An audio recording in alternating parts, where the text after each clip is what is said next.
damos la bienvenida a todas, a toda a la comunidad ñahui, ¿no? Esta pequeña comunidad que de a poquito vamos creciendo. No llegamos al añito todavía de vida, pero bueno, vamos creciendo de a poquito.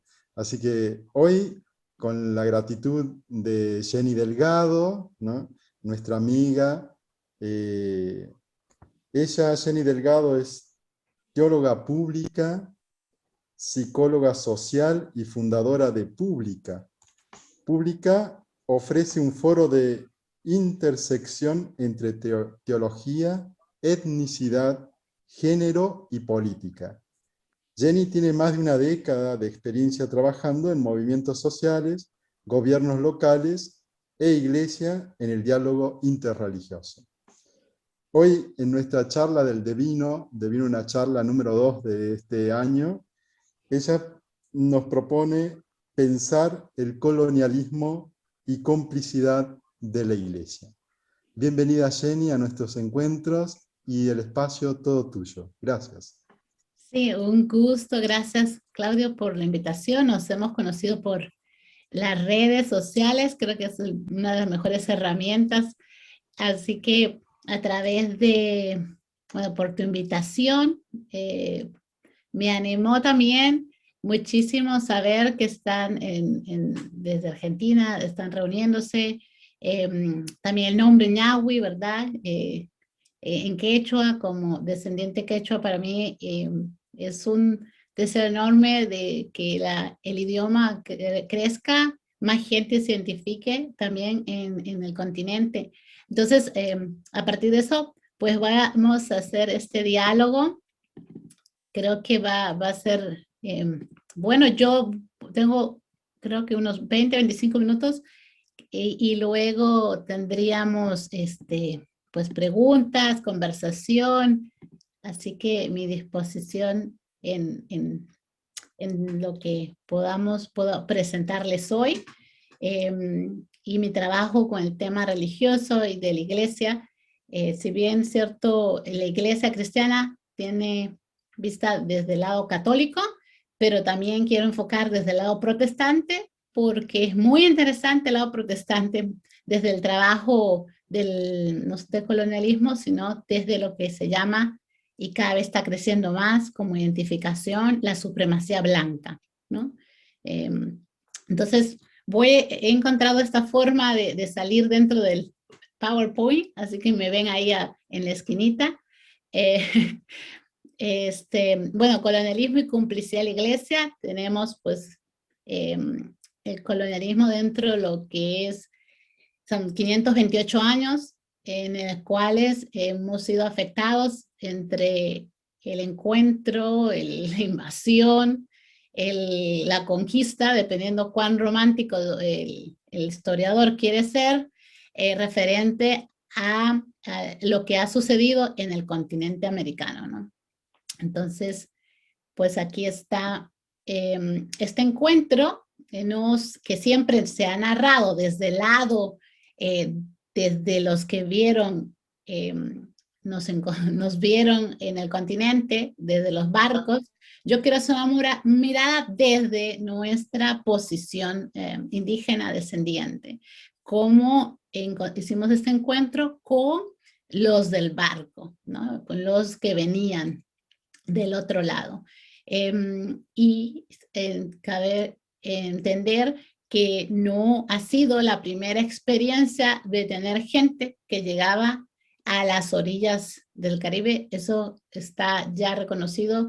Lo que Colón hace con esta pérdida geográfica, que de alguna manera convenientemente llega a las orillas de lo que es las islas en el Caribe, pues hay una población originaria de 13 millones de años viviendo en el continente americano, o Abya-Yala, o la isla de las tortugas, y cada diferente nación tendrá un nombre, referirse al territorio en el cual pobló y gestó civilizaciones, ¿no? Entonces tenemos una mirada desde nosotros hacia los del otro lado, que nos desconocían. Entonces, este encuentro realmente surgió de manera que nos afectó muchísimo, y queremos tener en cuenta que en ese entonces los reinos de Europa estaban basados política como religiosamente en una unidad. No hay separación. La Iglesia Católica en este caso y también la protestante que se desarrolla después del siglo XIII, XIV, XV, tienen reinados. Entonces, cuando decimos, la corona española o el reino español, pues estamos hablando, en este caso, de un reino católico, ¿no?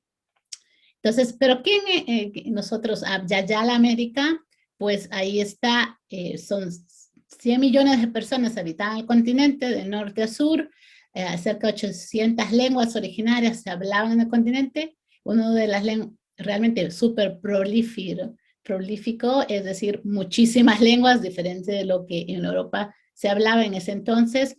En Europa vivían 60 millones de personas, nosotros éramos 100 millones, en comparación, un continente 5 o 6 veces mucho más grande, con agricultura, construcción, arquitectura y religiosidad intensas, ¿no?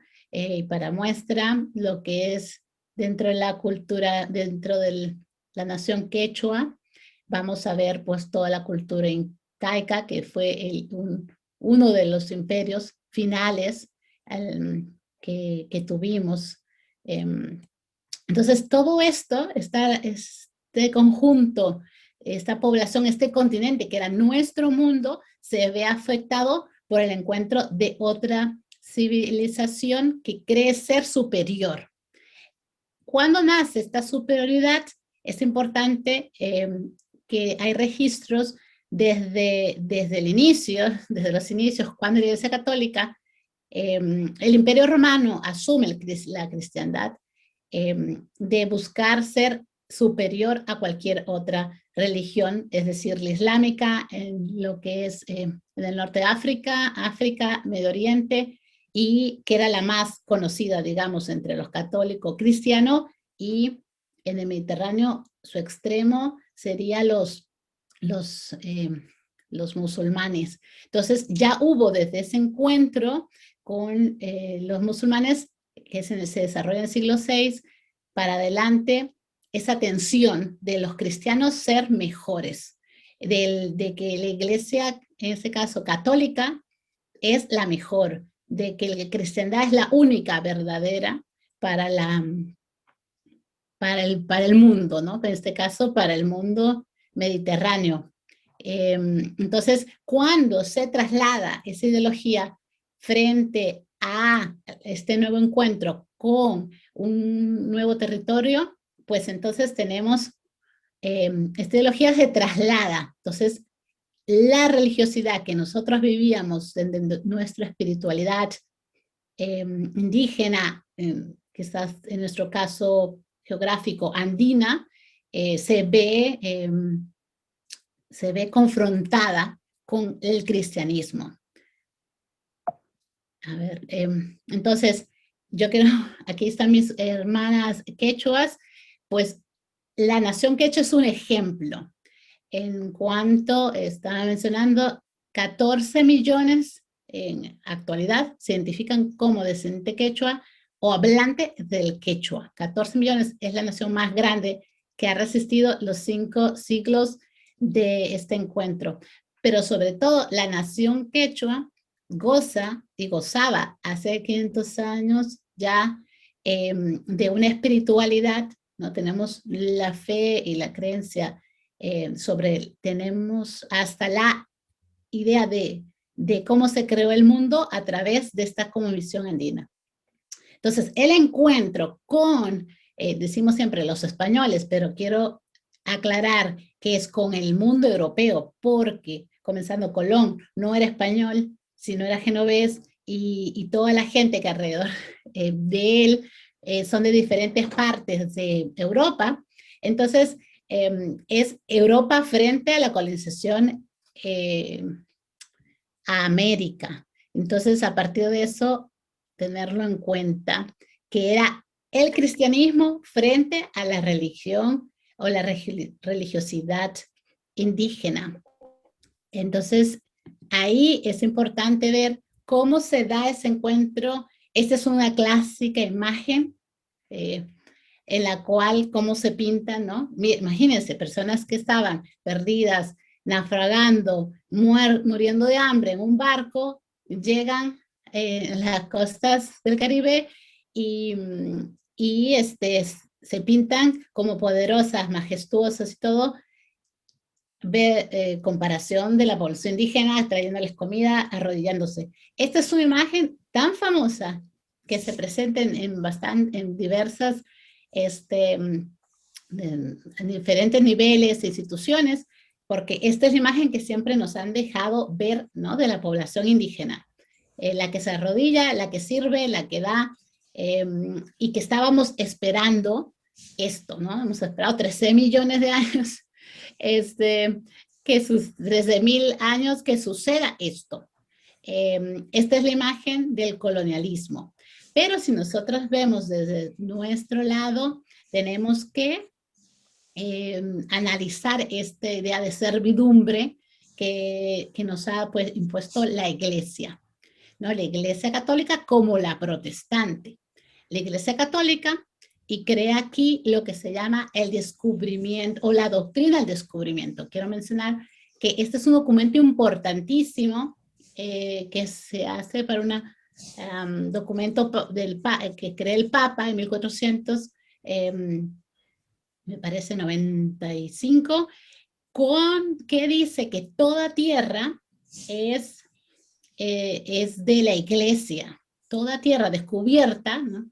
Es de la Iglesia y que da potestad a que la Iglesia la tome. Básicamente Dios le ha dado esta tierra, especialmente si esta tierra, los que viven en ella no son cristianos, ¿no? Entonces ellos encuentran que la población originaria no es cristiana, básicamente creen en los inicios que no tenemos religión alguna, ¿no? Totalmente incivilizados, paganos, que son las palabras que se usan para los que no eran cristianos en general, en Europa, y se traslada esa misma idea que somos paganos, incivilizados, y que hay que civilizarnos. Por lo cual nosotros no tenemos religión y los dueños de tierra pasan a ser los colonizadores, ¿no? España y Portugal se dividen casi todo el continente para más tarde en el siglo XVII entra Inglaterra, Francia, Holanda y comienzan a jugar un poco con el tema de división de territorios. Pero esta doctrina del descubrimiento es básica para entenderla porque hizo valer y lo usaron los católicos, luego los protestantes, para quienes tenían la posesión de la tierra. Entonces ellos, como eran los nuevos dueños de la tierra, pues los títulos, las divisiones de tierra y todo, quedan. La Iglesia es la dueña en general de todo, pero recordemos, la Iglesia con el gobierno es unido, es uno solo, entonces pasa a ser, por eso la Iglesia Católica hasta el día de hoy tiene las más grandes propiedades de tierra en el continente, ¿no? Porque es aún bajo esta doctrina, sigue siendo vista que la población indígena pues no debe de poseer la tierra, porque no estaban dentro de esta ecuación Dios, Iglesia, reinado, y la población indígena estaba fuera de ella, ¿no? Había que someterla. Para crear esto, se crean las razas. Luego, la idea de, miren, no hay una sola raza, la humana, sino hay razas, es decir, la gente negra, bueno, y ya lo dice en este caso explícitamente la Constitución de Estados Unidos, es 60% humana. La población indígena, muchos decían, ¿tiene alma o no tiene alma? ¿No? Porque están civilizados en este momento.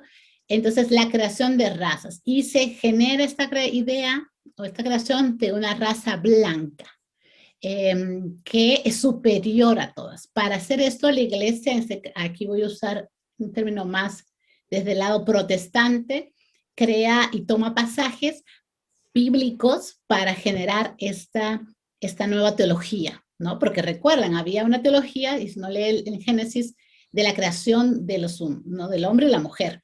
Entonces, al hablar de que hay de varios colores y gente de otras razas, y que la única que es 100% humana es la blanca, se basan en el texto donde de alguna manera Noé maldice a su hijo, ¿no? A uno de sus hijos, y este hijo justamente maldecido iba a servir siempre a los demás. Ese hijo era justamente, no aparece en el texto bíblico, pero es negro, entonces justifican la esclavitud de los africanos a partir de este texto. Y así comienzan a tomar pasajes bíblicos para generar una teología que justifique creación de las razas, ¿no? Y luego más adelante vemos con el uso de científico de que hay razas superiores e inferiores y que es legado hasta el día de hoy.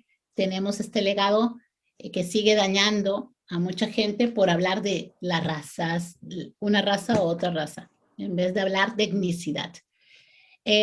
Bueno, este es un mapa, ¿no? Que fue 300 años, este es un mapa que se usó alrededor de 300 años como colonias. Tenemos los virreinatos, la colonia de Brasil, lo que fue Inglaterra, o colonia, Estados Unidos se llamaba Colonias Unidas, ese era el nombre que tenía bajo Reino Unido, digamos, y nosotros que conocemos bien, hasta ahorita lo enseñan en la escuela, el virreinato, ¿no? Los virreinatos. Esto es importante conocerlo porque esta fue la forma administrativa que la iglesia usó también para administrarse, ¿no? Para administrar las tierras. Ya tenemos a Bartolomé de las Casas como encomendero, que desde el siglo XVI, ¿no? Los comederos iban predicando, que era fraile, iba predicando, pero a la vez también iba pidiendo oro y hacer que la gente trabaje. Y este es un ejemplo de cómo eran los frailes o los teólogos o los pastores que eran los que vigilaban bajo esta determinada forma de administración. Entonces, hay unas nuevas fronteras, ¿no? Ya luego, ahora hablamos de las repúblicas, hay unas nuevas fronteras, entretejido cultural, lingüístico, étnico, de 13.000 años, pasa a ser en los últimos 200 años la división geográfica a partir de guerras de independencias, guerras de territorio, y esto es lo que tenemos actualmente. Tenemos que comprender que seguimos bajo esta unión Estado-gobierno, ¿no?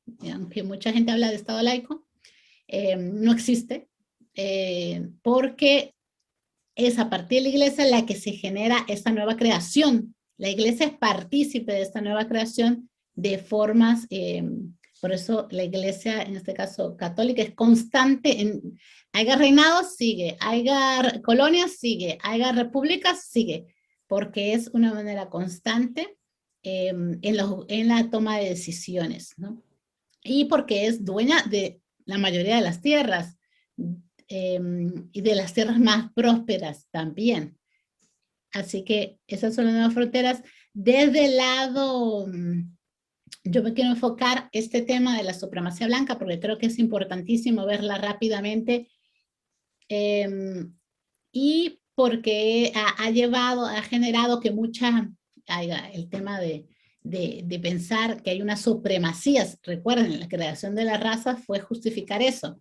Entonces, si hay razas, la raza blanca es superior, entonces la supremacía blanca es naturalmente superior y hay que fomentarla, ¿no? Esta es una imagen del Ku Klux Klan, que es, hasta ahora, realmente, aunque se quiera considerar un grupo terrorista, digamos, en contra de la paz de la sociedad estadounidense, pues aún sigue siendo, es un grupo religioso.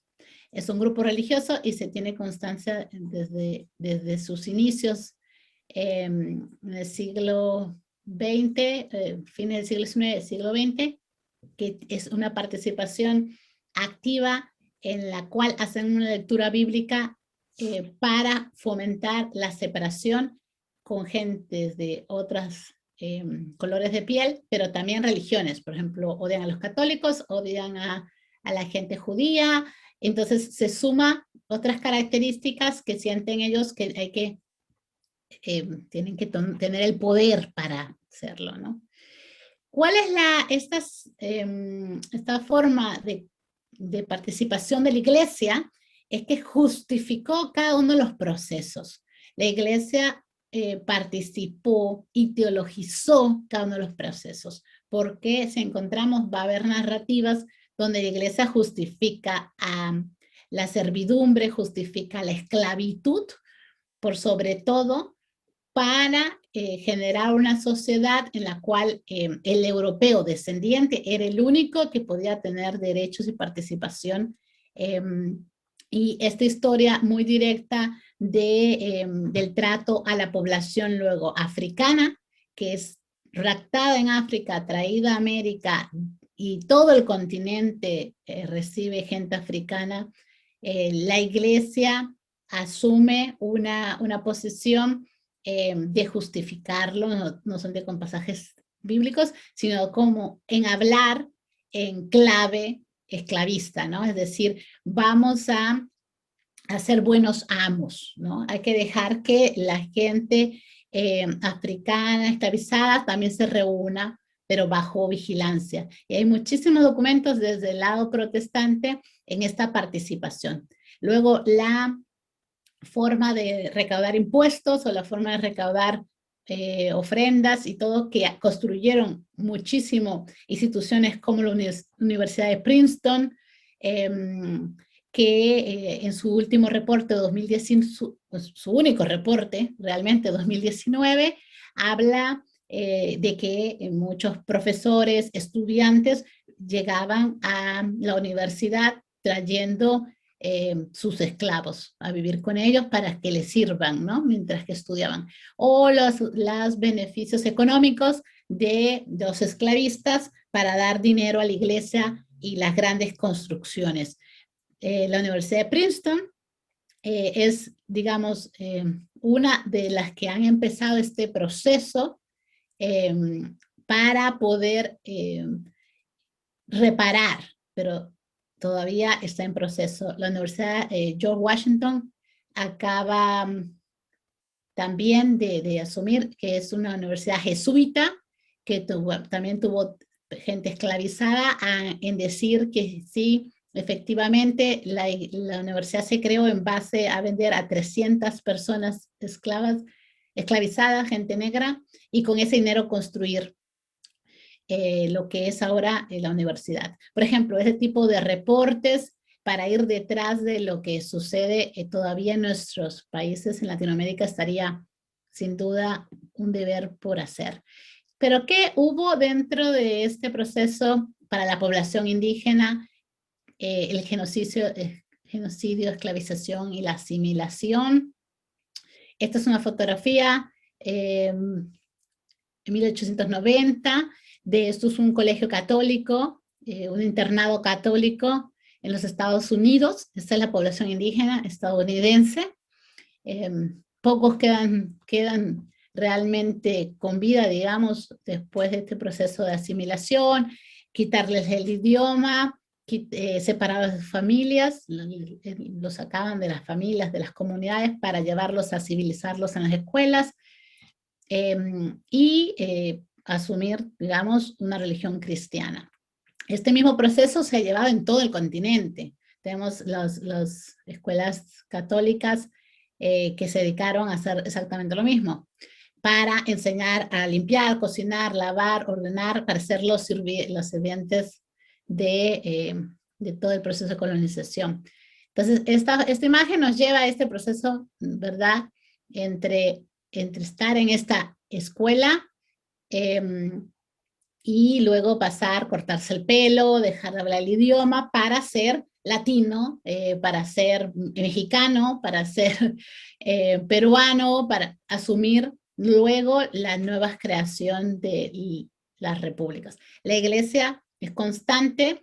Uno de los registros se llama el genocidio del papel, donde los certificados de nacimiento decían que eran la gente, ¿no? Ya no eres indígena, pues ahora te conviertes en esto otro, que es el genocidio del papel, que es uno de los estudios que estoy realizando ahora.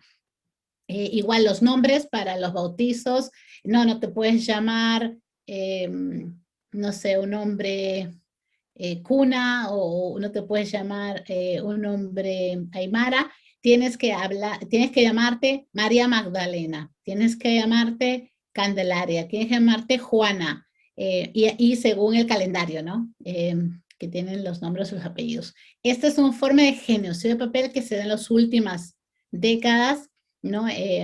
Donde se crean unas nuevas identidades.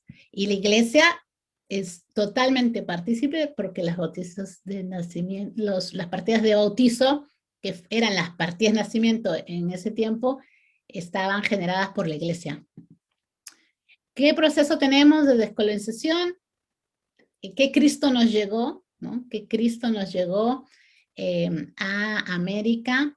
Y tenemos todo este desarrollo de Jesús blanco, ojos azules, rubio, y este proceso de descolonización que nos lleva ahora a pensar al Jesús indígena, a Jesús con piel marrón, a Jesús étnico, para la comunidad afroamericana, al Jesús negro también, que es un trabajo enorme, y que dentro de las teologías se consideran teologías de liberación, a comparación de las teologías blancas, que habla de la subyugación, de la opresión, de la esclavitud y de la supremacía.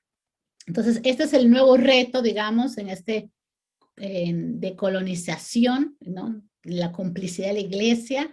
Hay una resistencia, por supuesto, tenemos las iglesias evangélicas de este momento, audaces en el control, discursos de no asumir responsabilidad, sobre todo.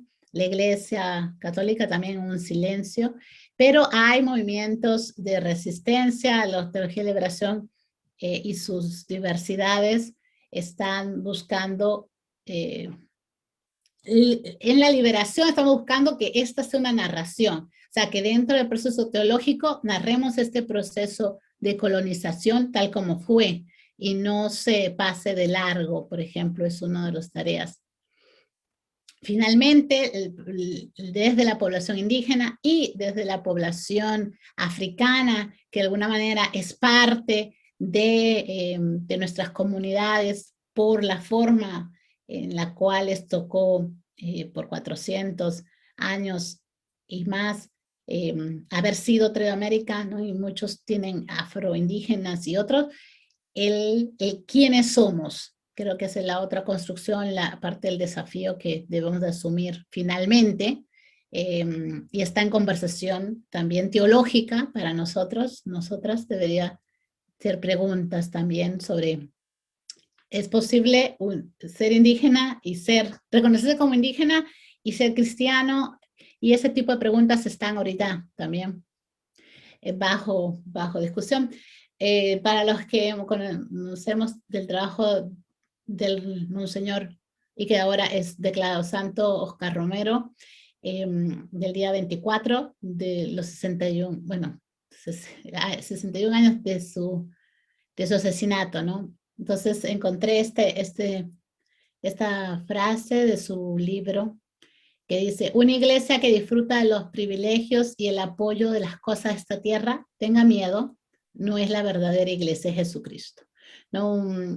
Una persona católica que conoce muy bien de la historia de la iglesia católica, de las propiedades de la iglesia católica, del poder de la iglesia católica, fue asesinada justamente por su labor profética también en los tantos años de terror, y que sigue ahora igualmente viviendo El Salvador en estos momentos. Entonces, bueno, esto es lo que tenía preparado para compartir y para que genere discusión también en los minutos que restan del diálogo.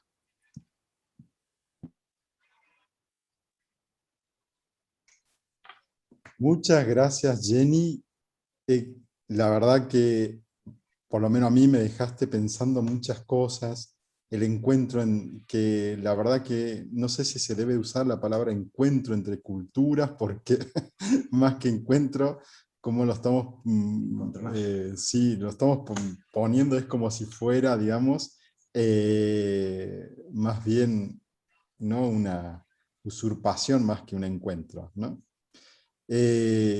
También los procesos, me inquietan los procesos de la iglesia también, no solamente católica, sino también protestante, sobre la lucha y el reconocimiento identitario también, ¿no? Cómo los pueblos indígenas en la actualidad y también en los siglos de la colonización, cómo estos pueblos siempre han luchado por la identidad.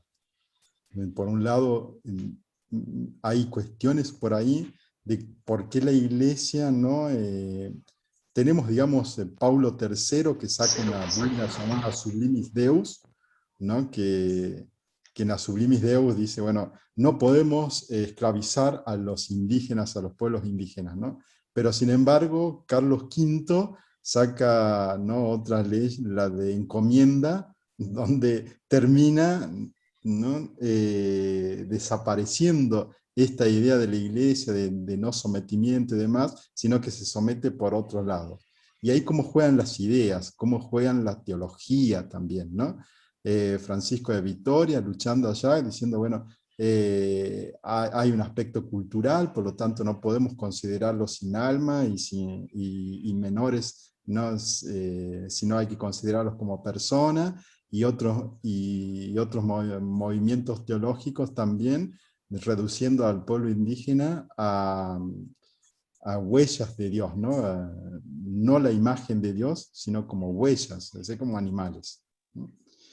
Y actualmente también me pregunto sobre estos pueblos indígenas en su lucha, en haber recibido, digamos, la fe, no solamente la fe católica, sino la fe protestante, pero siempre me pregunté cómo la han recibido, ¿no? Y cómo hoy la manifiestan, porque no es la fe dogmática, sino es la fe, algunos hablan de mestizaje de la fe o sincretismo de la fe, ¿no? Como, digamos, y que tiene que ver mucho con la identidad. O sea, Claro, sí, la ahí, fe tiene que ver. ahí justamente cuando hablaba de la supremacía blanca, aquí la supremacía blanca protestante crea una idea, se llama la gota de sangre. Esta idea de la gota de sangre es todo aquel que tiene sangre negra es negro. Entonces, el blanco es blanco. Entonces, ¿por qué? Porque si la madre es esclavizada, recuerden, duró 3 siglos oficialmente, porque se fue hasta largo, la esclavitud. Si la madre es negra esclavizada, los hijos son negros esclavizados, cualquiera sea su componente, y muchos de estos niños fueron producto de violación, ¿no? De los esclavizadores blancos. Entonces, en Brasil hay leyes como la única forma de que la mujer pueda, ya en los últimos años, ser libre es dar 6 hijos al patrón, ¿no? Para que sigan esclavos, y recién ahí la mujer alcanzaba su libertad. O sea, muchas leyes que han sido justamente para crear. En el tema del catolicismo, sí que no sé por decir español, con versión protestante, inglés, la diferencia es que se crea el mestizaje como un sistema de castas.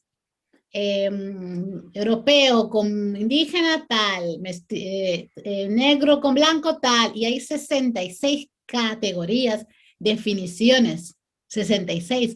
Entonces son un sistema de casta, este para limpiar, este para tal, esto para acá, y nunca vas a pasar si no es con tu combinación entre uno con otro. Entonces, porque nadie elige al fin y al cabo su ADN. Entonces, tu existencia está delimitada a este sistema de castas, que es el mestizaje, que hasta ahorita mucha gente se identifica como mestizo.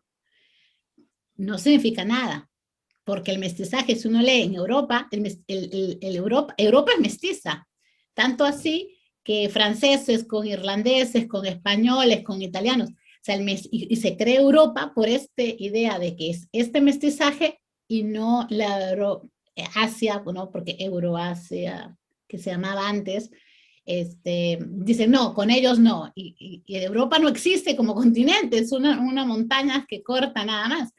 Pero el sistema de castas se trajo también de Europa para acá, se ha instalado y ha creado, y ha calado bien, bien adentro, porque hasta ahorita la gente en Perú, en el último censo del 2017, 60% de la población, ¿cómo se consideraba? Mestiza. Había quechua, aymara, amazónico, bueno, de todo.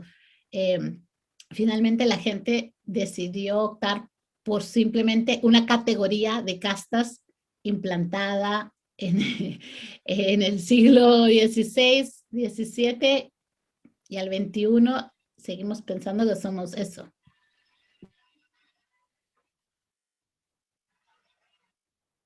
Bien, gracias Jenny. Ahora nosotros abrimos un espacio de resonancia también para la comunidad, para aquellas ideas que hayan quedado, algunas preguntas que te puedan hacer, ¿no? O algún, ¿no?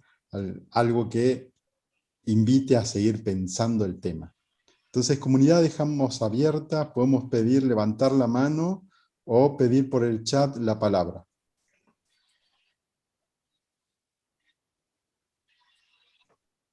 Dale, Mariano. Bueno, qué lindo participar, me gusta. Perdón, llegué tarde, pero interesantísimo. Dos cositas que quería destacar o que he conocido aquí en Salta, en los cerros, en la Puna. No he visto doctrineros, pero sí he visto, no he visto encomenderos, sí he visto doctrineros. Era generalmente el cacique de una comunidad el que se encargaba de mantener la fe, no la fe, la doctrina o el adoctrinamiento católico, que le ha servido a la iglesia seguir dominando, controlando, porque cuando como uno controla toda la comunidad con una doctrina, una religión, se hace prácticamente el controlador de todo. Y la otra cosita, otro tema, es que en Argentina el Estado paga un aporte a la iglesia. Bueno, se lo dedica a los obispos, a los obispos. Solo los obispos cobran una especie de sueldo del Estado. Y ese sueldo, ese aporte del Estado, viene de las tierras que eran propiedades de la iglesia. Como muchas de ellas el Estado se las apropió, sus territorios, bueno, en compensación, de por vida, le entrega a la iglesia este aporte que sería lo que hoy llamamos el sueldo de los obispos. No es ciertamente un sueldo, pero bueno, es un aporte del Estado a un culto, solo un culto, que es la Iglesia Católica.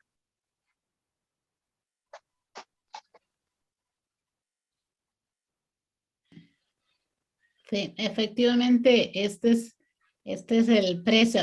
Justamente cuando iba presentando mencioné esto, que la doctrina del descubrimiento se llama, y aquí se habla mucho la doctrina del descubrimiento porque es la que da, digamos, la partida de ser dueños de una tierra, que sigue vigente. Por eso es este impuesto, digamos, de alguna manera, que se le paga a la Iglesia Católica y que el en parasuelos, lo que sea, lo puede usar para lo que quiera. Al fin y al cabo, es esta doctrina la que le dio a cualquier estado que existe en este momento en el continente la partida de existir y que esa tierra sea de ellos y no de la población indígena, porque hasta ahorita no hay una devuelta de tierras a la población indígena.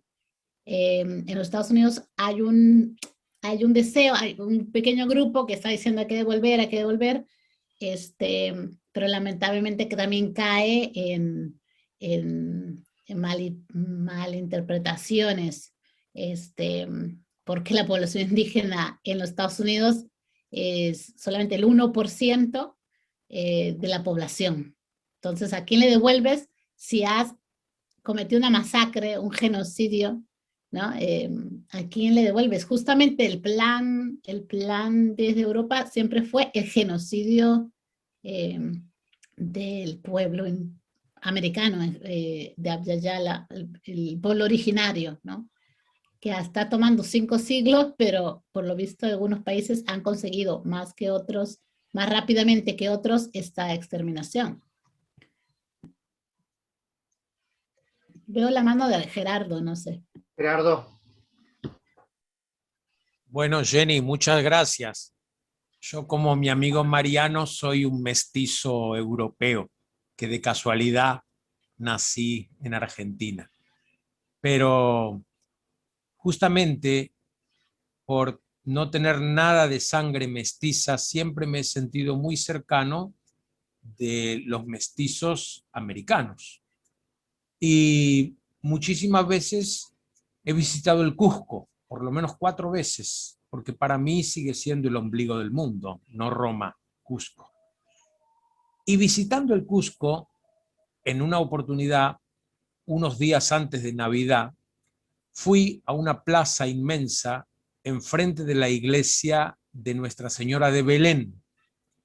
Esa plaza estaba llena de puestos que vendían imágenes para armar los belenes o pesebres. Y más allá de la plaza, en las calles adyacentes, vendían elementos secundarios para el pesebre, como por ejemplo musgo, plantitas. Bueno, cuando vi a esta gente fuera de la plaza, pregunté, ¿y esto de dónde lo traen? De los cerros. Ah, digo, ¿y qué van y vienen? No, dice, venimos y nos quedamos el mes entero aquí. O sea, viviendo en situación de calle para vender eso que juntaban en el cerro, y a lo mejor le reponía a alguno de la familia una vez por semana. Pero la sorpresa más grande la tuve dentro de la plaza, porque ahí no encontré ninguna imagen para pesebre que tuviera características amerindias. Eran todas imágenes blancas. Yo tengo un pesebre cusqueño, ¿no? Con esas características hermosísimas de los peruanos, pero ellos consumen figuritas blancas. Y eso hasta el día de hoy me está dando vuelta la cabeza. ¿Cómo hemos hecho para internalizarles que lo sagrado es blanco? Es una teología, es totalmente, es toda una ideología, teología es lo mismo. Esa es la que estamos justamente tratando de descifrar, que es la teología blanca, que no hay un libro que te diga, esta es la teología blanca. Yo realmente lo estoy escribiendo, en este momento estoy en este trabajo, porque es que si nosotros llegamos a comprender, ¿no?, rápidamente qué es la teología blanca, podríamos identificarla, pero está puesta como es la teología, ¿no? Entonces, sabemos que la teología de liberación, conocemos Gutiérrez, pero no sabemos este otro. Entonces, la teología blanca es eso, Jesús, Dios es blanco, Jesús es blanco, aunque geográficamente está al lado de África, Asia, ¿verdad? No, Medio Oriente y África no hay tampoco una separación. Lo más probable, Jesús era negro, de piel oscura, porque geográficamente ahí no había gente rubia ni blanca. Entonces, es una creación de la teología blanca, es una creación a su respuesta. Entonces, a su control. Y nos la han impuesto igualito, sin pensar en actualizarla ni nada, porque les conviene, porque mientras que la población indígena piensa que la persona blanca es lo más cerca a Dios, no va a haber lucha. Entonces, por eso acá la población afroamericana, afrobrasileña, su Jesús es negro. Y la lucha, son la gente, la población negra africana, es la más rápida en decir, esto no está bien, vamos a cambiar, vamos a trabajar. La teología negra es un tremendo aporte, pero desde la población indígena no es lo mismo. lamentablemente no hemos podido. Algo que aún sigue sin trabajarse. Nadie se anima a escribir una teología desde ese lado. Hay mucha resistencia. Ni Gutiérrez escribió en Teología de Liberación. Si ustedes buscan cómo él se identifica, él es quechua, él es indígena, Gustavo Gutiérrez. Solamente hay un párrafo en todo su libro de Teología de Liberación donde él menciona esta idea de coloniaje, de la Iglesia Católica, de conquista. Un parrafito de 3 líneas, porque realmente tiene miedo. Ya bastante lo persiguieron por hablar del pobre. Imagínense si le daba rostro al pobre de indígena, no estaría vivo, ¿no? Y no hubiese sido invitado al Vaticano para ser reconocido. O sea, sus 90 años también le han cobrado en quedar silencio en algunas cosas.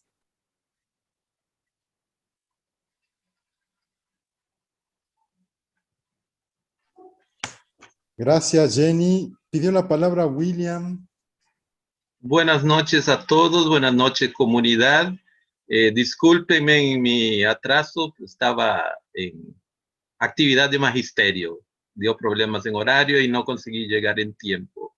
Yo quería compartir algunas experiencias dentro de esa situación del colonizaje, mestizaje, contradicciones.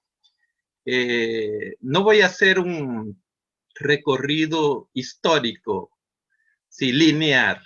Fueron cosas que pasan diferentemente. Lo que primero se me viene a la cabeza es cuando en 91 yo llego en Brasil, y porque yo era pequeño en El Salvador, y me recordaba, una cosa que me marcaba mucho en el colegio, era cuando a alguien, a un compañero nuestro, le decían que era descendiente de español. Y él, no, yo no soy descendiente de español, jamás. Soy indígena, siempre se negó. Cuando fui en Guatemala, en Honduras, en México, siempre teníamos esa característica. En Brasil es lo contrario.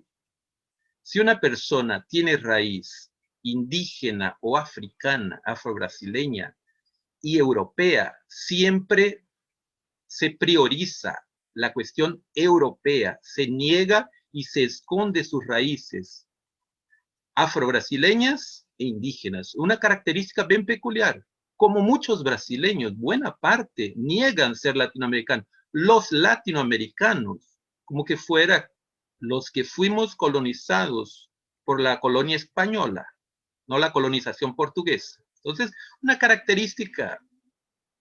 Otra cosa, fue hablado de la cuestión de la teología indígena. Existen algunos pequeños escritos, pero poca. Una cosa que me marcaba, me recuerdo que mis padres siempre nos llevaban, cuando íbamos para Guatemala, a un santuario en Esquipulas. Es una ciudad que hace frontera con El Salvador. El Cristo Negro de Esquipulas. Pero si muchos tal vez se deben recordar, cuando estaba en el seminario, un cura mexicano nos hacía cantar siempre una música popular española, que es, no es española, pero es en español, Angelitos Negros. ¿Por qué? Porque dice que mismo que exista un Cristo negro, apóstoles negros, nunca se vio la presencia de ángeles negros en la cuestión católica. No existe esa situación. Una otra característica cuando yo viví en México, hice un poco de filosofía, después volviendo a Brasil, empecé de cero. Era que en 2 sierras, por lo menos, en México, en la Sierra Huasteca y en la Sierra Mazateca, los caciques indígenas hablaban español y la inmensa mayoría de las comunidades no hablaban español, hablaban sus lenguas nativas. Y eso servía como instrumento de manipulación, porque la mayor parte de los misioneros no hablaban sus lenguas nativas y entonces solo se manejaban con la autoridad y muchas cosas servían como instrumento de dominación, mismo las comunidades. Una otra característica del proceso de colonización, y eso yo lo aprendí en Brasil también, que aquí se habla mucho del padre Anchieta, un padre jesuita, que se habla de que él defendía la cuestión de los indios, pero él tenía esclavos negros. El movimiento africano, el movimiento negro en Brasil, cuestiona esas cosas. En El Salvador hay muchas características. En 1932 hubo una masacre de 30.000 indígenas, pero no se 30.000 indígenas de un universo de población de máximo 1,5 millones de población, o sea, un masacre muy grande. Pero esos 30.000 indígenas eran prácticamente todos, 30.000 campesinos, eran todos indígenas, descendientes de los pipiles, que es una rama de los mayas, que comienza más o menos de Chiapas, Guatemala, Honduras y El Salvador, y que recientemente se están rescatando las raíces, porque, y yo no sabía, mi abuelo, él hacía parte, él vivió, él nació en uno de esos pueblos que fueron masacrados, pero él nunca contó. Y escuchando las historias, dicen que ninguna de las personas que hubieran nacido en esas regiones nunca contaban ni hablaban de ese masacre, que de Farabundo Martí, es uno de los líderes, y Feliciano Ama, son dos de los líderes que fueron masacrados, líderes indígenas, que reivindicaban las cuestiones de sus tierras. El Salvador es un país que tiene, además de ser pequeño, tener poca población y poca población indígena, y tiene sus razones históricas también. ¿Por qué? Porque en la época de la colonización, al resistir al imperio español, las tropas españolas no conseguían dominarlo, los españoles dominan Centroamérica y todas las tribus de Centroamérica y de México, entran y acaban por arrasar con todos los indígenas, prácticamente aniquilaron toda la resistencia. Entonces, todas esas presencias.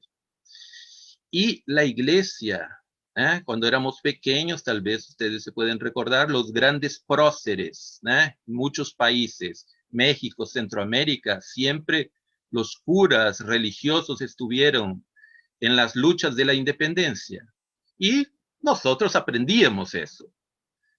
Posteriormente estudiamos y aprendimos que todos eran terratenientes, eran alcaldes, regidores, grandes propietarios de tierras. Entonces, y viene la pregunta, por ejemplo, en Centroamérica, nosotros tuvimos algunos conocen, el más conocido es Óscar Arnulfo Romero y Galdames, pero otras presencias que fueron mucho más marcantes, como los padres jesuitas, dentro de la formación de las comunidades y las resistencias.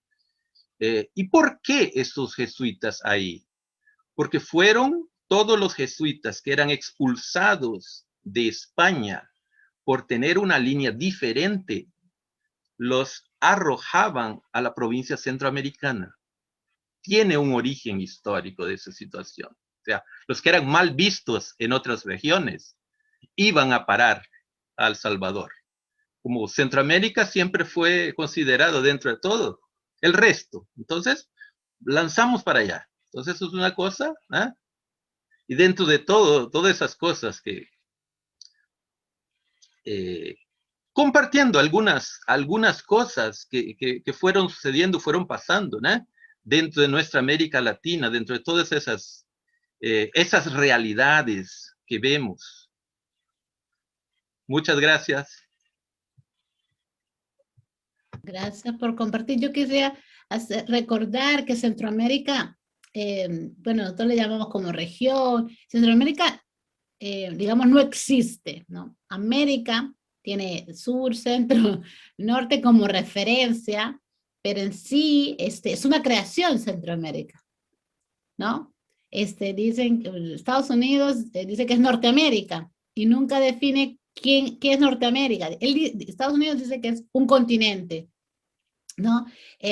Norteamérica es un continente y nunca se sabe dónde termina, dónde empieza. Estados Unidos, Canadá, Canadá, Estados Unidos, México, México, Estados Unidos, El Salvador, Guatemala. Nadie sabe qué es esa región. El sur cree que acá empieza y termina en Colombia, o a veces va hasta más allá. Si se dan cuenta, geográficamente es una inestabilidad porque no pertenece a nada, es una creación, y los países que están ahí son una creación impuesta, se divide en poblaciones porque convino a las corporaciones estadounidenses en su tiempo de extracción.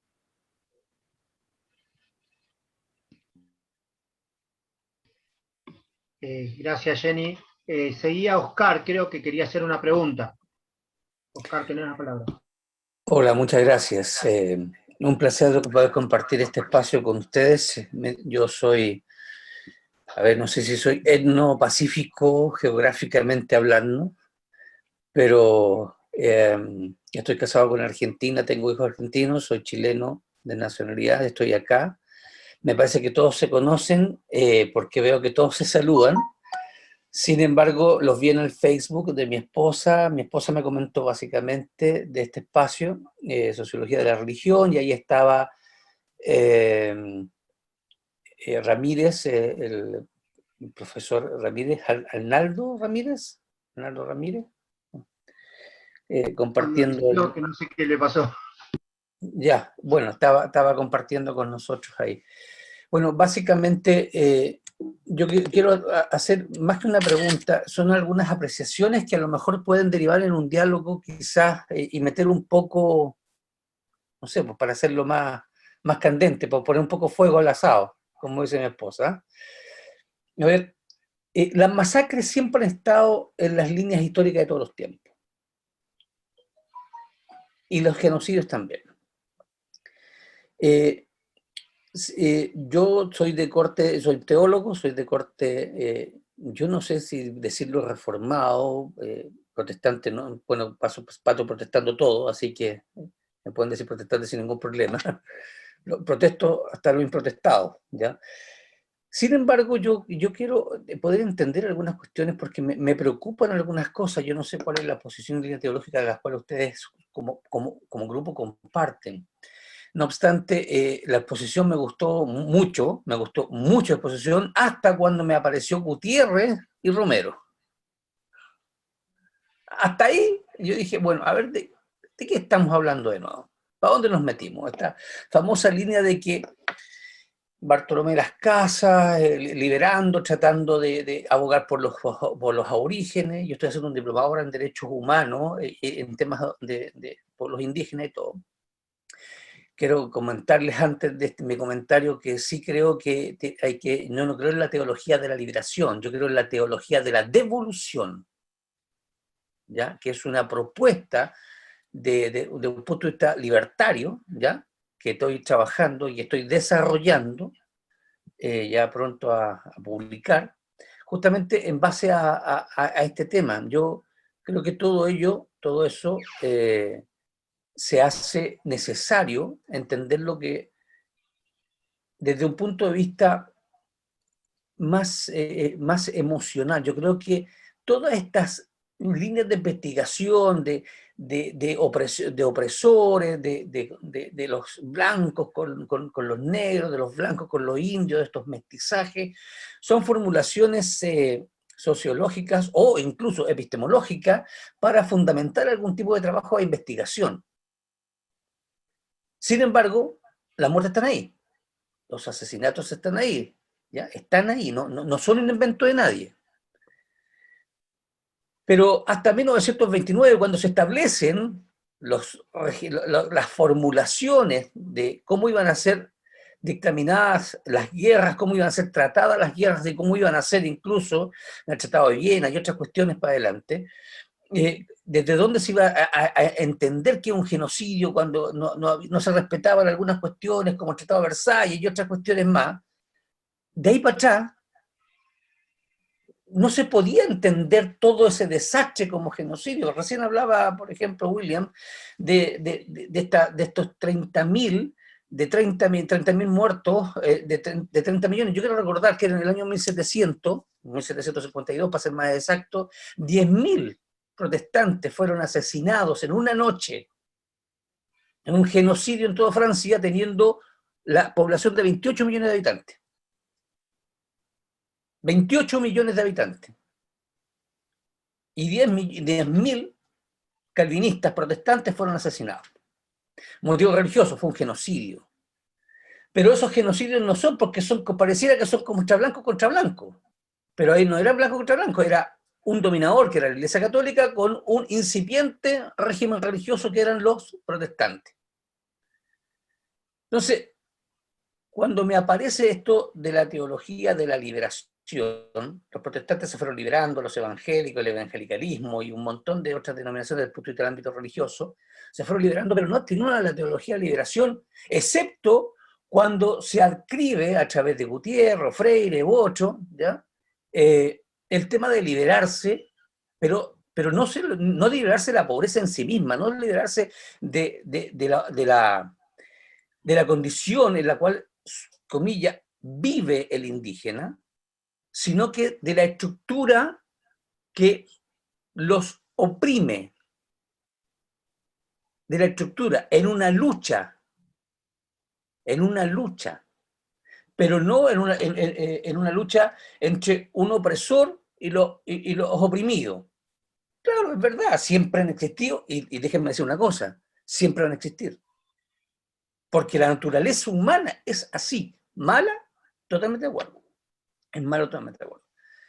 Pero me preocupa que toda aquella liberación o intento de restauración o de devolución tenga que ver con una lógica ideológica de que todo aquello que resulta ser oprimido tiene que, desde un punto de vista filosófico, de un punto de vista teológico, tiene que ser liberado.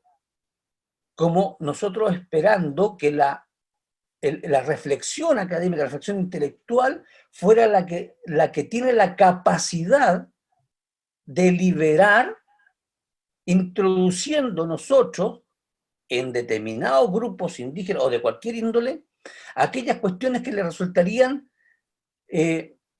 propias, o sea, como herramientas, sobre todo desde el punto de vista del desarrollo del ámbito jurídico de los derechos humanos, para que ellos pudieran optar a cuestiones que son, a su juicio, necesarias.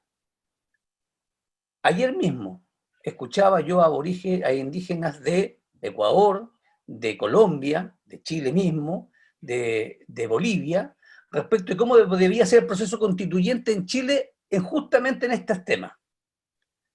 Pero nadie hablaba de Estado opresor, nadie hablaba, porque ya ese discurso ya lo hicieron.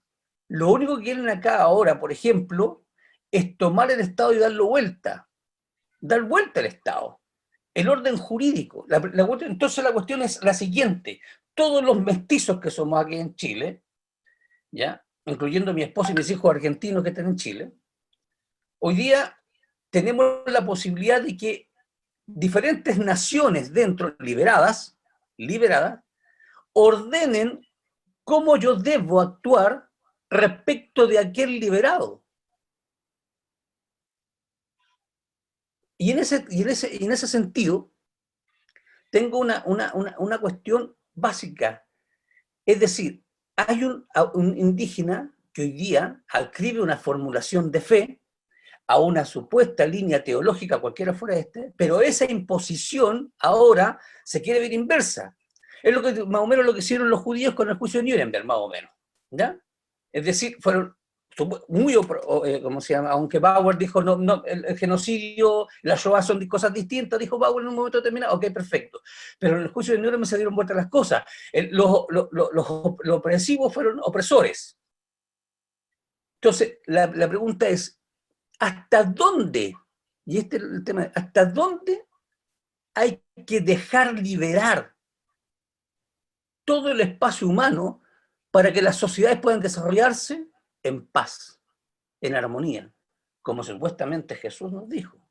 Amar al enemigo, amar al otro. Yo no considero al otro como enemigo, no considero a nadie de ellos como enemigo. Pero como no los considero a nadie, ellos, algunos sí, porque nos ven como opresores. Pero ¿hasta dónde es la línea? Eso es lo que yo quiero compartir hoy día. ¿Hasta dónde es esa línea? Muchas gracias, queridos colegas.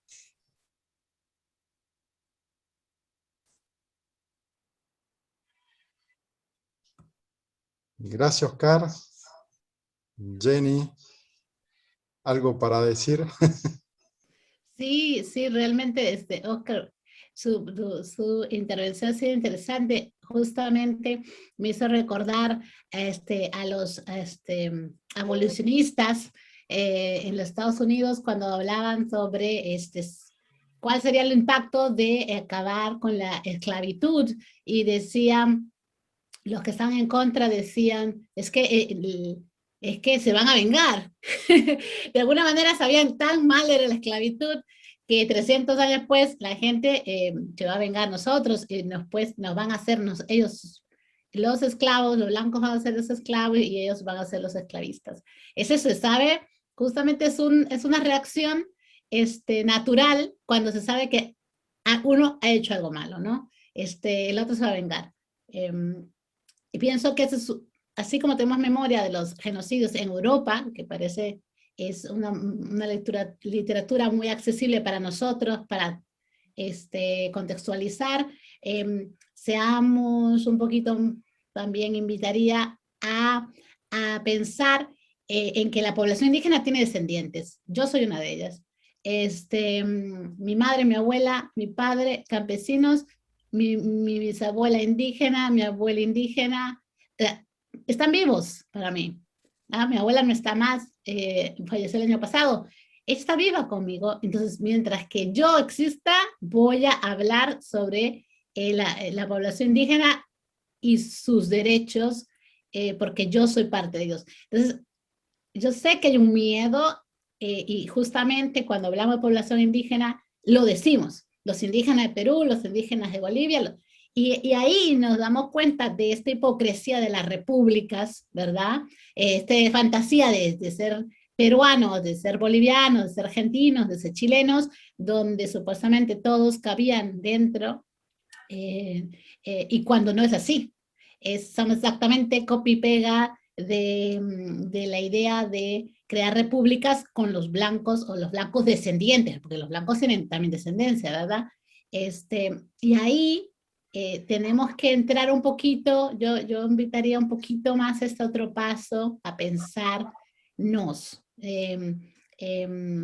Y bueno, yo sé que se alarga la conversación, pero a pensarnos, los afroamericanos fueron liberados, y no comenzaron a esclavizar a nadie, querían ser liberados, querían practicar su religiosidad, vivir, fueron segregados, siguen luchando, en fin. No piense que hay una venganza de la población indígena y su descendencia y que vamos a comenzar. No creo que eso es lo más cercano a la realidad, pero sí habría que asumir un proceso de evolución. Yo ya le llamaría reparación, ¿no? Creo que es lo más cercano a lo que necesitamos también en el continente.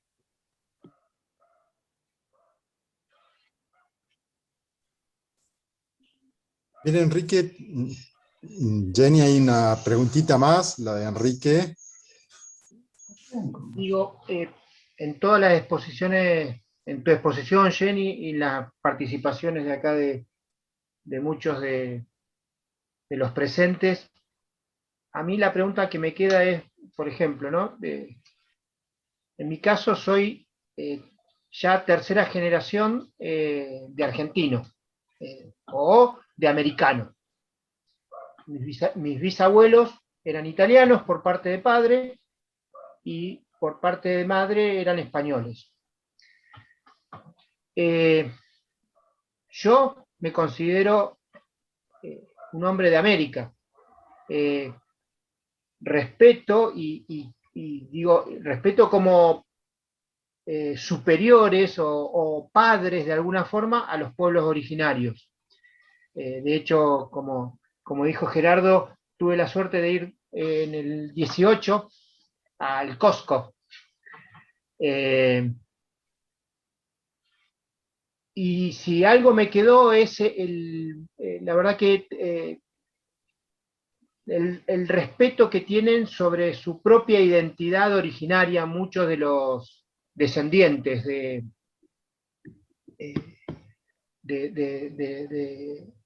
del pueblo incaico o de los quechua o del aymara también. Digo, yo lo que digo es esto, yo soy tercera generación ya soy de esta tierra, esta es mi tierra, esta es mi gente, este es mi pueblo, y digo, pensándolo ahí, somos hombres, mujeres, seres humanos de este continente y buscamos una igualdad. Yo digo, hay muchísimos casos de genocidio acá en la Argentina, me ponía a pensar, digo, hace recién 35, 40 años atrás que pareciera que empezamos a reconocer que hubo negros acá y nos dimos cuenta que en la guerra de la Triple Alianza los mandaron todo al frente y casi no quedaron negros. Y después Roca, que se fue al sur, y claro, porque eran los pueblos originarios más combatientes, los aniquilaron, y de hecho uno va al sur argentino y los pueblitos se llaman sargento tanto, teniente tanto, capitán, coronel, general, y todo del mismo ejército de Roca, que se fue quedando con la tierra, que no les pertenecía y que la robaron. Bueno, ¿cómo hacemos para, desde hoy, o desde hace unos años, sentirnos todos americanos más allá de los pueblos originarios y los que venimos viviendo, construyendo acá par a par con los pueblos originarios? Esa es la idea. Más allá de rever nuestra historia, construir también positivamente hacia adelante. Esa es mi pregunta, no sé si se entiende, Jenny. Y gracias por todo lo compartido. Sí, realmente, ¿no? Y es justamente mirando hacia el futuro, ¿no? Mirando, este es el presente, pero ¿qué construcción tenemos? Tu pregunta me hace pensar muchísimo, de alguna manera, hay una población europea descendiente, como tú dices, 3 generaciones y hasta más, se puede ir, hay gente que puede ir quizás hasta 6 generaciones, que puede contar que su abuelito vino de algún lado. En mi caso, no la tengo. Mis abuelitos vinieron de las montañas de una pequeña pueblecito y hasta ahora nosotros somos de ahí. Entonces, ¿cómo hacemos para que esto esté de alguna manera situación real? El continente americano fue colonizado. El continente americano ha tenido una gran migración europea. El continente americano, Abya Yala, ha tenido una gran migración forzada de africanos. Y agreguemos ahora la migración por situaciones en Asia, que también los asiáticos también hacen su lugar dentro de esta variedad.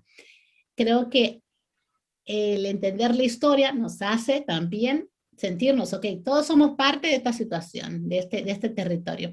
El problema que va surgiendo es de que no estamos asignando un lugar a los pueblos originarios. O sea, la lucha es de existir del pueblo originario, porque el genocidio ha sido sistemático, ¿verdad? Hasta ahorita se sigue matando indígenas. Cada vez que hay marchas, la población indígena va al frente, son los primeritos que van muriendo en cada marcha que hay por temas de agua, las mineras, donde es mi familia, en el norte de Perú, las mineras. Entonces, cada vez, y ahora, ¿cómo hacemos para convivir todos estos grupos que estamos aquí, ¿no? Yo creo que el primer paso es reconocer los procesos históricos que hemos tenido y migratorios que cada uno ha tenido, ¿verdad? De los que han tenido, porque ahí está la población indígena, su descendencia, no hemos tenido un proceso migratorio de ese lado. Pero ¿cómo hacemos para poder asumirnos como tal, no hablar ya más de indígena, el indígena tal, el afroperuano, miren, yo no sé Argentina, pero el afroperuano, el afro está también, ¿no? Ahora también el asiático tal. Entonces es como ir sumándole una palabras más, ¿no? De identificación. Creo que escribir la historia desde el inicio, escribirla incluyendo todos los grupos, con respeto.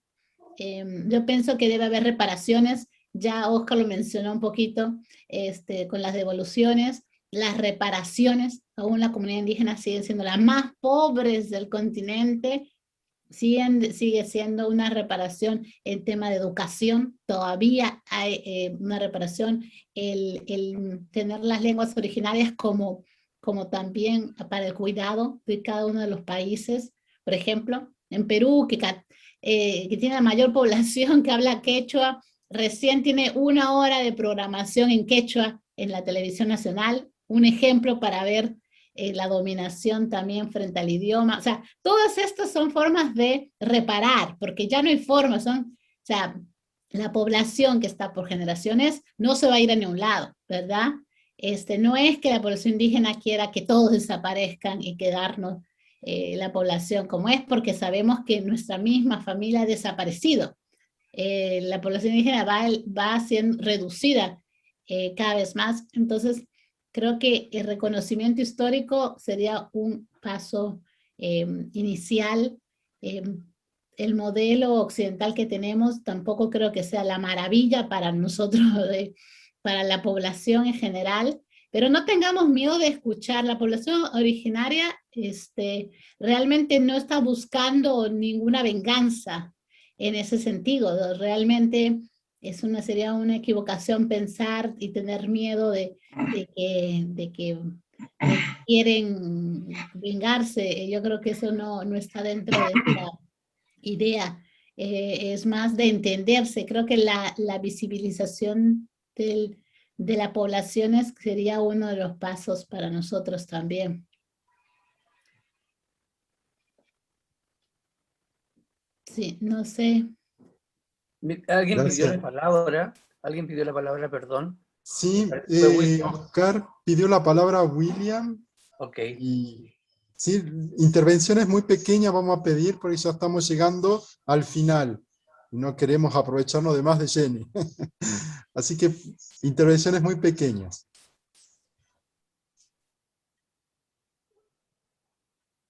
William. Bueno, dentro de todas esas reflexiones que han aparecido aquí en la comunidad, una me surge que es el papel social, tanto como sociólogo, teólogo, historiador, filósofo, y el propio papel de la teología y de las ciencias humanas.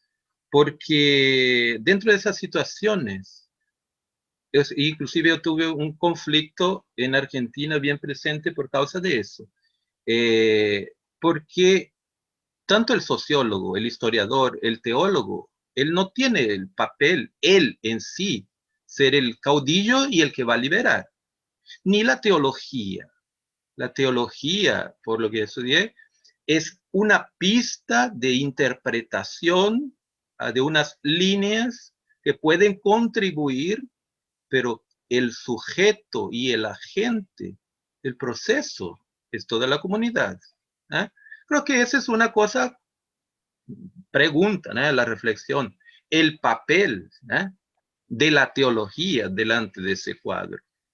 Es más que todo, es esa inquietud, porque si no, estamos reproduciendo lo que criticamos primero, que los colonizadores hacían y traían, imponiendo a los pueblos originarios o a los esclavos traídos de África.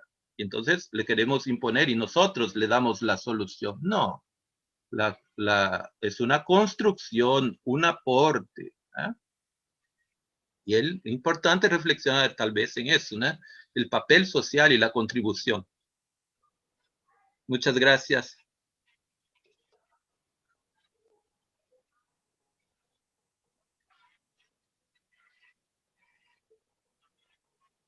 Entonces, creo que Oscar quería decir algo más.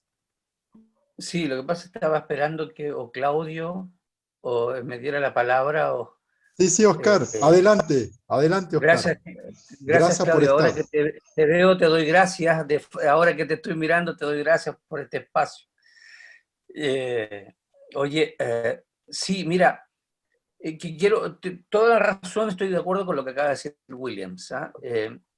Pero yo sigo insistiendo en algo. La experiencia, y he viajado también, pero la experiencia en Chile del Villorrio, no del pueblo mapuche, tampoco hablo de los huarpes, también tengo un libro de poesía que he escrito, también hablo de los huarpes y reivindico, por decir, usando esa palabra, toda esta devolución de la cual yo hablo. Incluso cito al subcomandante Marcos en esta lucha, en Argentina. Usted, el que lo conozca se va a reír. Pero en este tema, el tema no tiene que ver con esta palabra siempre de reivindicar, porque como que si la lengua, la cultura, la religión, todo el espacio etnográfico, todo el espacio cultural haya sido opresivo. Yo conozco gente indígena, chilena y en Argentina, que han desarrollado proyectos culturales, económicos, ¿cómo se llama? Originarios como tal, culinarios, extraordinarios. Y son tan parte de la cultura, como decía delante Enrique lo planteaba, porque yo vengo de origen sefardí, me tocó ser católico y de repente me vi protestante y después una cosa rara. Entonces, también he divagado, también me he autoliberado de toda una carga ideológica, religiosa y algunas cuestiones. Entonces, desde ese punto de vista, yo creo que el lenguaje, por eso Juan Pablo II era un especialista en esto, igual que Ratzinger, en la filolingüística, y sobre todo en el cómo decir las cosas. Yo no creo que el lenguaje crea realidades, yo creo que el lenguaje constata realidades. No crea, sino que constata. No somos tan imaginarios para crearlo, no somos tan videntes para decir esto va a pasar y lo creamos como tal. Pero yo creo que hay que ponerse de acuerdo. Hoy día somos americanos, desde un origen, con una identidad. Unos que vienen de Asia, de Europa, otros de África, otros de Oceanía, pero somos americanos al final del día. Y cuando nos encontramos a trabajar todos los días, pagamos los impuestos como americanos, vamos en la misma locomoción como americanos. Cuando se sube un negro o un aborigen o un norteamericano o un europeo en el mismo avión, somos todos ciudadanos de este mundo. Todos. Ahí no sé, independiente que me toque. Lo que yo apelo al final del día, y para hacerlo muy corto, terminar con esto, desde mi punto de vista, de mi caso, y les pido disculpas a todos, es que yo quiero seguir las palabras de Jesús. Amarnos. El amor produce liberación. El amar produce liberación. Si yo no soy capaz de mirar a Jenny, a William, a Claudio, a Enrique, a los que están en este espacio, a Santiago, a Carlos, a Mariano, sin amor cristiano, entonces yo no puedo hablar de liberación. No debo hablar de liberación. Eso. Gracias. Gracias, Oscar. Muchas gracias por tu intervención, también por participar. Ahí en el chat hemos dejado un número de celular para aquellos que quieran conectarse con la comunidad de diálogos interculturales ñahui, ¿no? Así que pueden escribirnos. Jenny, ¿algunas últimas palabras? Sí, yo creo que este es un largo diálogo. Me encanta tener el espacio para hablar, justamente hablar desde la teología, desde la iglesia, y como se llamó el título de la presentación, colonialismos y la complicidad de la iglesia, ¿no? Creo que atreverse detrás de ese histórico proceso que hemos pasado, Creo que es importante fijarnos que hasta ahorita seguimos teniendo sobre nosotros este legado. No desapareció mágicamente, sino que está ahí, está mucho más cerca, mucho más presente de lo que pensamos con los comentarios que han surgido. Y creo que estos espacios como estos los permiten justamente presentar, articularlo, ¿verdad? Verbalizarlo, y así que desde ya les animo a que toquen estos temas y cómo realmente afecta la vida de los pueblos, llámese ahora pueblo argentino, chileno, peruano, ¿verdad? Hay todavía, mira, 500 años no es suficiente, pasarán otros 500 donde diálogos como estos se irán surgiendo porque el ser humano busca diferenciarse de un grupo del otro. ¿No? Entonces, 35 países en América creados, parecen muchos, pero quizás sean muy pocos. Si es que cada nación quisiera identificarse realmente, porque básicamente el mundo entero está en este continente ahora. Somos el mundo creado de alguna manera, inventado, ¿no? Como sueño, el sueño americano, y cuando crearon este sueño americano no dijeron quién lo tenía. Todo el mundo ha soñado con ser americano, pero sin duda el respeto a los pueblos originarios que estuvieron aquí por 13.000 años, creo que todavía les debemos. Y créanme, el temor es que realmente sea cada vez minoritario, ¿no? Cada vez menos. Ese es mi temor. Si uno, Oceanía, si uno visita Australia y pregunta dónde está la población nativa, se te quedaban 700.000. El aniquilamiento fue inmenso y ahora los tienen tipo en museos. A la gente no se encuentra, la población está totalmente reducida y hasta el gobierno recién está tomando, hay que cuidarlos porque ya les queda solamente 700.000. Realmente es una pena. Yo quisiera que no suceda esto en el continente, pero realmente mientras que no asumamos quiénes somos, va a suceder, porque así como presenté, hay el genocidio y las masacres, pero también existe el genocidio del papel, que es el no reconocimiento en papel, en constitución, en documentos, la existencia de la población originaria.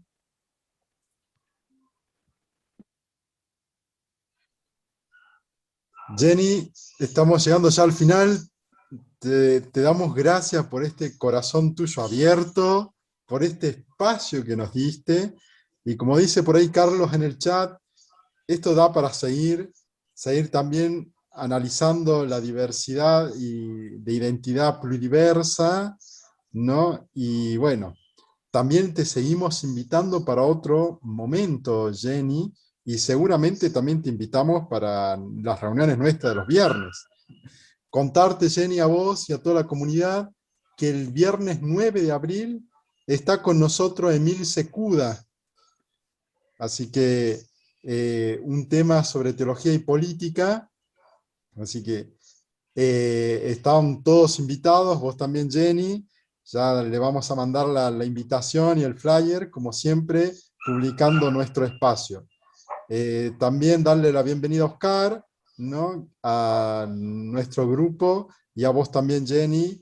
Ya es también tu comunidad, te sentimos parte nuestra también, y bueno, agradecerte. Y como nuestra comunidad y este espacio se llama De Vino una Charla, solemos al final brindar por la sabiduría, brindar por el encuentro y brindar por lo que hemos compartido. Así que un salud, Jenny, muchas gracias. Sí, salud. No, me hubiese preparado yo la copa de vino también, pero con mi agua. Claro. Está bien, no, la próxima yo tengo también mi copa de vino. No, agradecida, yo feliz en esta exploración teológica. Realmente grato compartir el trabajo teológico de alguna manera también a través de mi página pública. Estoy compartiendo, acaba de salir y lo voy a pasar a Claudio, el último artículo justamente sobre la reafirmación de nuestra identidad indígena. Es un derecho de reafirmación que muchas veces no se nos concede, ¿no? Porque el cristianismo y porque ya tenemos que, ¿no? Antes de ser indígena eres cristiano y antes de ser cristiano eres tal. Entonces, lo acabo de publicar, este artículo, y así como otros, mi espacio está abierto también en mi foro, en mi página, para los que se animen a escribir. Publicamos en inglés y en español. Gracias a Dios tenemos traductores y editores que trabajan conmigo, así, porque queremos que este tema de discusión, reflexiones étnicas, religiosas y políticas tengan espacio para el diálogo. Así que yo agradecida por su invitación. Gracias a vos, Jenny, seguramente, y nuestro espacio también, no agradecerte. Nuestro espacio también quiere sacar todo esto en algún momento como un libro, ¿no? Y para poder también darlo y regalarlo hacia lo demás, un aporte nuestro, no solamente de unos encuentros los viernes, sino también un aporte al repensar esta forma, el colonialismo, la teología, la filosofía latinoamericana. Bien, Jenny, un placer, muchas gracias, ¿no? Fue grato tenerte en nuestros encuentros. Saludo a todos, ya saben, la próxima cita 9 de abril con Emil Secuda. Muchas gracias.